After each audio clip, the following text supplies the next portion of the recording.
So we just pulled up to the Antelope Island bike ride in outside of Salt Lake City, Davis County. So we're ending our road trip with a bike event where Abigail gets to ride bikes this time. So we're super excited, super cool out here.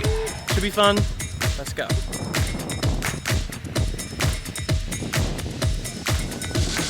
All right, we're here at the starting line, we're here at the starting line of the Antelope Island night bike ride. There is probably a couple thousand people here on their bikes with lights on. It's all super fun. There's a million bugs, but we're gonna get through that. We're gonna have fun riding our bikes 24 miles on the island. It's gonna be a blast.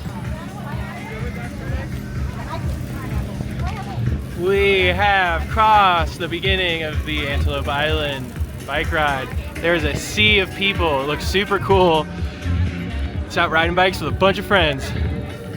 I really didn't know what to expect for this bike ride, and it was a really cool experience. There was a lot of people, like way more people than I expected to be out riding bikes starting at like 9 o'clock at night. You can see as far as the eye can see, there are people on bikes riding, there's families, people are dressed up, they've got fun lights, they've got fun outfits. This year it was a neon theme, and it was just a really good community event. It was a full moon, and it was really cool to be on the road with no cars. We got bike lights coming in front of us, which is actually what's lighting me up.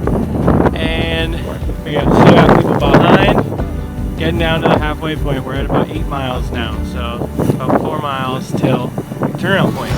One of the things I love about these group bike rides or bike events are the many different types of bikes that you see. People of all different abilities can get out and ride bikes and ride the same distances in the same terrain that everyone else does. And to me, that's really inspiring. Here we're pulling into the halfway point where there's bike parking, bathrooms, water, and snacks available. We made it halfway. Halfway point. Good job. How'd you feel? Well, I had to cuss a lot to get through it, but I made it. But you did it. Yeah. We're at 11 miles. This was at the end of the road. This was like an aid station where they had food, ice cream sandwiches, water fill-ups, and this is where people took a break before heading back. This is the halfway point bar. People behind me are waiting for water over here. Follow me. This is water. And then over here, we got a few snacks. Granola bars, bananas, apples, Rice Krispie treats to keep everyone fueled. We're halfway. I feel fantastic. Of course I felt fantastic. I had just ridden 200 miles over 2 days in Seattle to Portland bike ride, but most of the people on this ride are just maybe everyday people who don't train for super long rides. We're super proud of Abigail for getting up these hills. She's zigzagging to reduce the grade. So the nail came out of my tire, and I was able to throw a dart in it pretty dang quick, so I'm a big fan of the dart. Just throwing some air in. I'm at 20 PSI right now. Get it to 30. We got one more hill, and then we're at the end of the ride.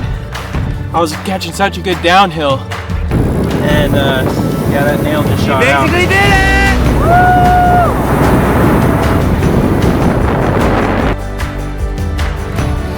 I'm riding with a pump on my valve core because the valve core on the inside snapped off in the pump. So I'm gonna have to figure out how to get that off because it's not unscrewing. But we got back because I always keep electrical tape, things like that. So, woo! We did it. I know. 22.5. 24. I'm getting 22.5. Wait, but it's supposed to be 24. Yeah, I don't know why. It is 24. We'll see what the final mileage is. I'll do a calculation on Ride with GPS, but that was fun, right? Right? Yeah. It was hard.